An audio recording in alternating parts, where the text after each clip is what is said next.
So the answer is that it did not happen according to Stephan Timm's view in 703, but it happened in 701. 701 BC was the third campaign of Sennacherib to Jerusalem. Now, during this event, 185,000 soldiers did not die.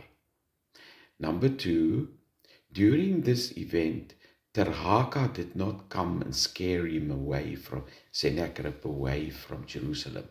He was too young. He was only 7 years old. It is impossible for Tirhaka, the Ethiopian king, Nubian king from the south, to have come up and to have scared Sennacherib away from Jerusalem. He only left his mother's house, as you can see here in this. This is Tirhaka, and he only left his mother's house when he was 20 years old. And that means it cannot be here. He would have been like 7 years old. That is impossible. So scholars have a problem with the Kawa. It's the Kawa inscriptions in Egypt saying he was 20 years old when he left his mother's house. That is the age for military. And that's the age that he came with his powerful source of Egyptian soldiers that scared Sennacherib, and he moved back. Of course, 185,000 were killed at that time. But let's look at the third campaign first. When he came, according to the Taylor Prism, very clearly, many surrounding cities were taken.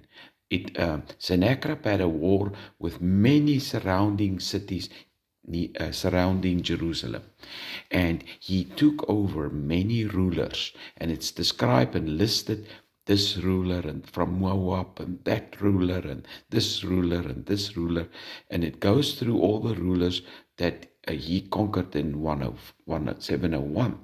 But when it comes to Jerusalem and Hezekiah, he only took a tribute from him. There was no victory of Sennacherib over Jerusalem in 701. No, nothing. The victory was not there. In fact, the Taylor Prism and the biblical report said Hezekiah gave money, and he paid off, he paid a tribute, and Sennacherib took the money and capital and moved back with his booty back to Nineveh. Now,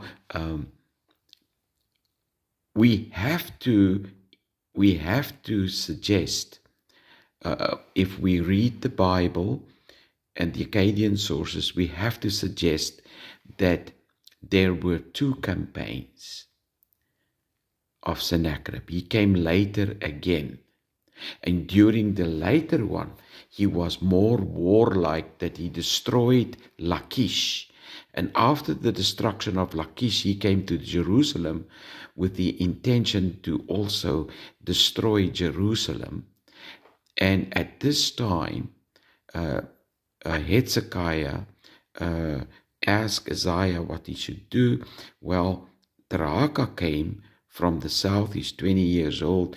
He came from the south, according to the biblical annals, scared Sennacherib off, but according to what they said, 185,000 Assyrian sources, Assyrian soldiers died that night.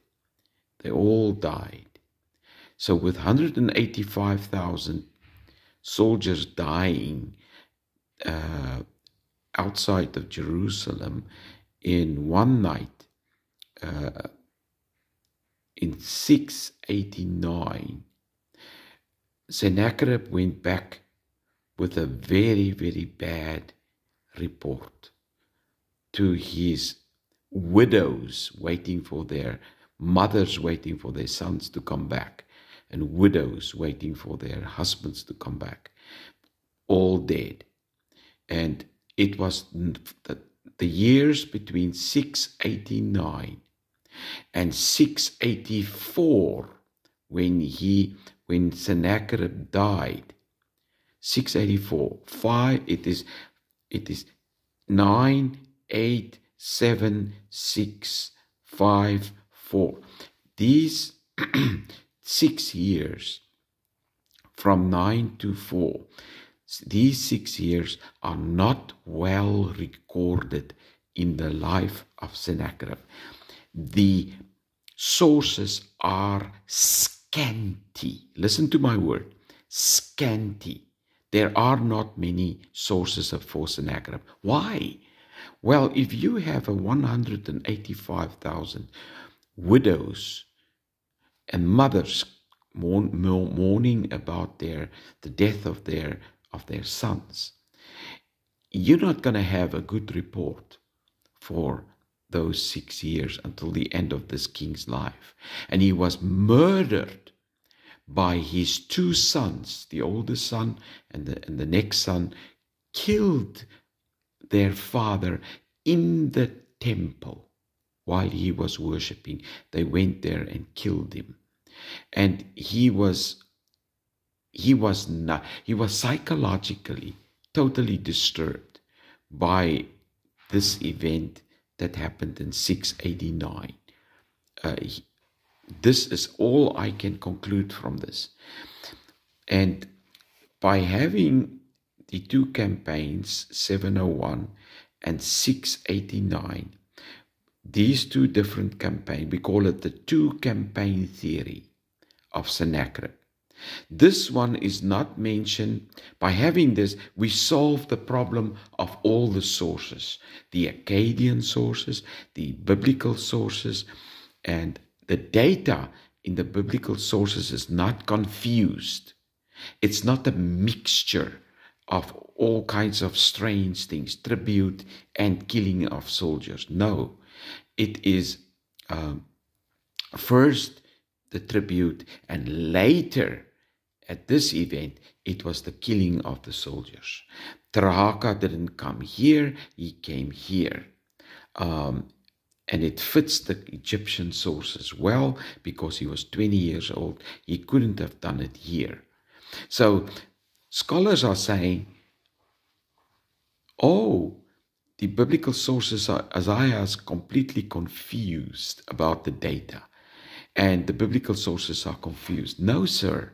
Everything is perfectly well kept and described.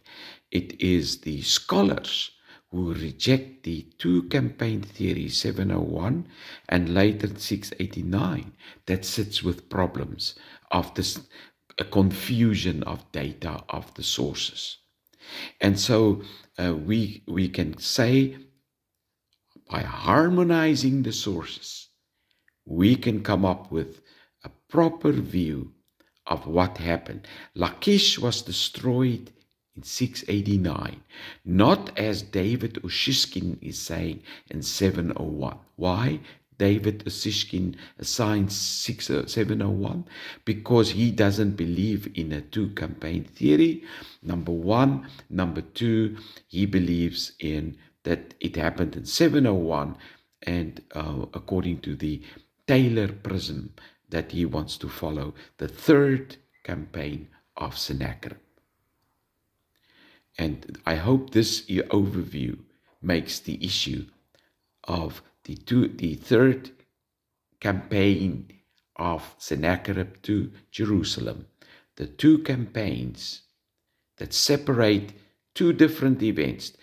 Hezekiah only paying tribute, Hezekiah praying, and the soldiers of the Assyrians died, and Tirhaka came and chased Sennacherib away to go back to his country to die.